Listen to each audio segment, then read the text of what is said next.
যারা পৃথিবীর বিভিন্ন দেশে ভালো করছেন, আপনারা হামজা চৌধুরীকে দেখেছেন, শামিদ সোমও খেলার আগ্রহ প্রকাশ করেছেন। এটা শুধু ফুটবলে না, সবগুলো স্পোর্টসেই এই সুযোগটা আছে। আমাদেরকে একেবারে প্রান্তিক পর্যায় থেকে সম্ভাবনাময়ী ট্যালেন্টগুলোকে হান্ট করে নিয়ে এসে তাদেরকে প্রপার যেই ফ্যাসিলিটিস এবং প্রপার ট্রেনিংয়ের মাধ্যমে তৈরি করতে হবে। ক্রীড়াক্ষেত্রের সংস্কারের জন্য আমরা প্রাথমিকভাবে কমিটিগুলো পুনর্গঠন করছি। সেক্ষেত্রে ফেডারেশনগুলো আছে, 55টা ফেডারেশন আছে আমাদের। তার বাইরেও সারা দেশে বিভাগীয় জেলা এবং উপজেলা ক্রীড়া সংস্থা আছে। আর সেগুলো আস্তে আস্তে আমরা অ্যাক্টিভেট করতেছি, যাতে করে এই যে ভলিবল ফেডারেশন একটা ইন্ডিপেন্ডেন্স কাপ আয়োজন করলো, এরকম অন্যান্য ফেডারেশনগুলো বিভিন্ন টুর্নামেন্ট আয়োজনের মাধ্যমে ক্রীড়া ক্ষেত্রটাকে আরও বেশি অ্যাক্টিভ করবে। এখন যে কোনো ব্র্যান্ডের পুরাতন এসি বদলে নতুন ওয়ালটন এসিতে উপভোগ করুন 25% ছাড়। এবং একই সাথে আমাদের যেই জেলা ক্রীড়া সংস্থাগুলো আছে, জেলায়, বিভাগীয়, উপজেলায়, তাদের মাধ্যমে তাদেরকে আমরা কাজে লাগাবো স্পোর্টস সেক্টরটাকে আরও অ্যাক্টিভেট করার জন্য।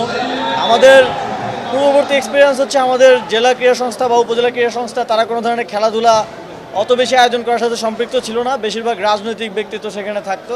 তো এবার আমরা স্পোর্টস সেক্টর থেকে মানুষজনকে অগ্রাধিকার দিয়ে সেই কমিটিগুলোতে জায়গা করে দেওয়ার চেষ্টা করেছি ক্যাটাগরিক্যালি, যাতে করে ওনারা লোকালি স্পোর্টসটাকে অ্যাম্বাসেডর করতে পারে, প্রমোট করতে পারে। এবং সেক্ষেত্রে মন্ত্রণালয় থেকেও আমাদের সহযোগিতা থাকবে। এবং আমরা ক্রীড়া সংস্থাগুলোর সহযোগিতা নিয়ে, বাফুফের সহযোগিতা নিয়ে, আপনারা জানেন একটা জেলা ফুটবল টুর্নামেন্ট আয়োজন করছি।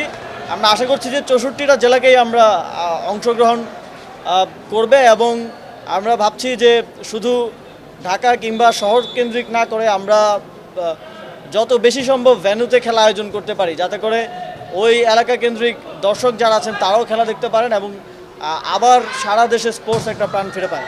ভলিবল ফেডারেশনের কমিটিটা রিসেন্টলি আসলে পুনর্গঠিত হয়েছে এবং এর মধ্যে ওনারা একটা টুর্নামেন্ট আয়োজন করেছেন সফলভাবে, আপনারা দেখতে পাচ্ছেন।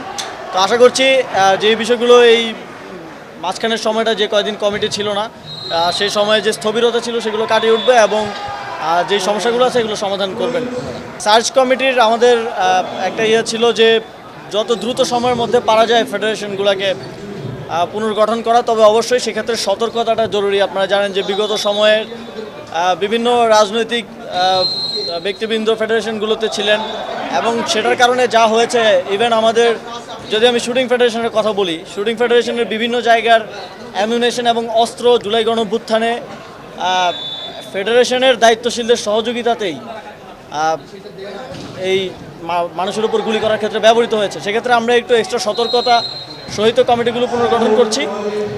সার্চ কমিটিকে আমরা একটু তাগাদা দিচ্ছি যাতে দ্রুত সময়ের মধ্যে এটা কমিটিগুলো আমরা করতে পারি এবং স্পোর্টসে প্রাণ ফেরাতে পারি।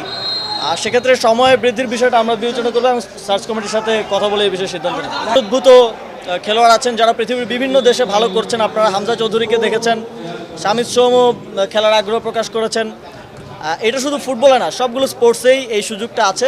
তো আমরা এনএসসি থেকে একটা নির্দেশনা দিয়েছি যে এটা একটা অ্যাসেসমেন্ট করে তাদেরকে কিভাবে বাংলাদেশে নিয়ে আসা যায়, বাংলাদেশের স্পোর্টসের উন্নতি করা যায়। তবে এটা কোনো স্থায়ী সমাধান না। স্থায়ী সমাধানটা হচ্ছে আমাদেরকে প্লেয়ার তৈরি করতে হবে, আমাদেরকে একেবারে প্রান্তিক পর্যায় থেকে সম্ভাবনাময়ী ট্যালেন্টগুলোকে হান্ট করে নিয়ে এসে তাদেরকে প্রপার যেই ফ্যাসিলিটিস এবং প্রপার ট্রেনিংয়ের মাধ্যমে তৈরি করতে হবে।